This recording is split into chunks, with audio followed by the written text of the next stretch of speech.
mga kulang. Hi guys! We're on our way sa Robinsons. Tignan nyo naman ang itsura namin dito.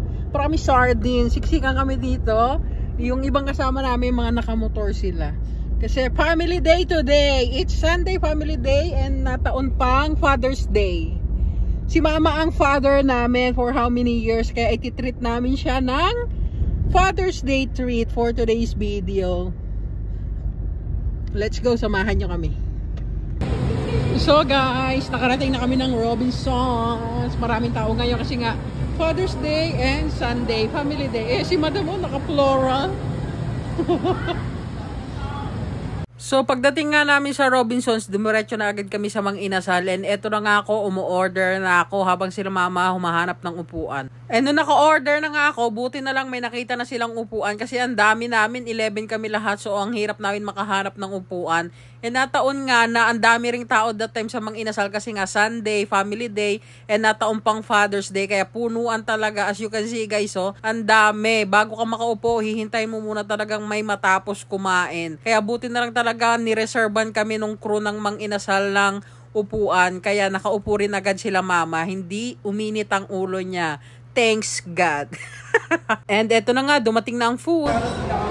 Kainan na. Yan yung food namin, dumating na. Ayan o. Ang dami namin, 11 kami lahat eh.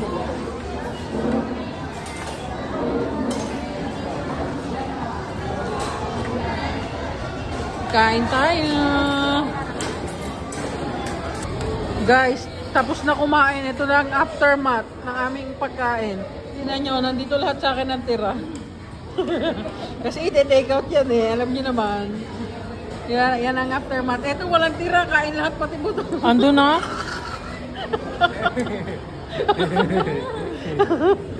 Ito ang last man standing oh. Lagi si Paldo Boy.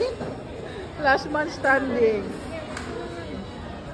Ganito ang simple celebration namin ng Father's Day guys. Baka nagtataka kayo bakit tinreat namin si Mama ng Father's Day. Kasi sa hindi po nakakaalam, ang mama ko po ay 19 years ng byuda. Kaya sa loob ng mga taon na yon, siya ang tumayo na mama at papa namin. Katulong yung ate namin na si Ate Annalyn na nasa Germany na ngayon. Kaya super deserve ni Mama to.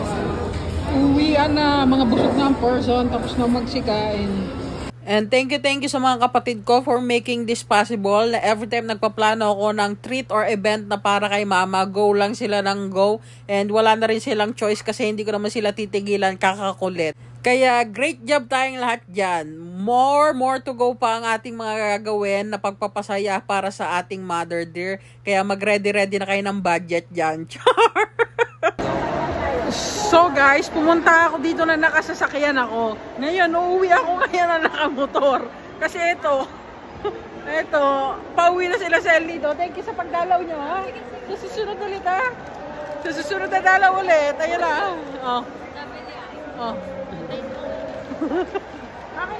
And yun lang guys, kanya-kanyang uwian na kami, kanya-kanyang sakayan na kami sa mga sasakyan namin. Ayan na sila Mama, papunta na sa sasakyan. And eto sila, pauwi na silang El Nido, kaya saban sila sasakay. Kayo guys, anong ginawa niyong celebration ng Father's Day? Please comment down below. Thank you for watching and see you on my next one.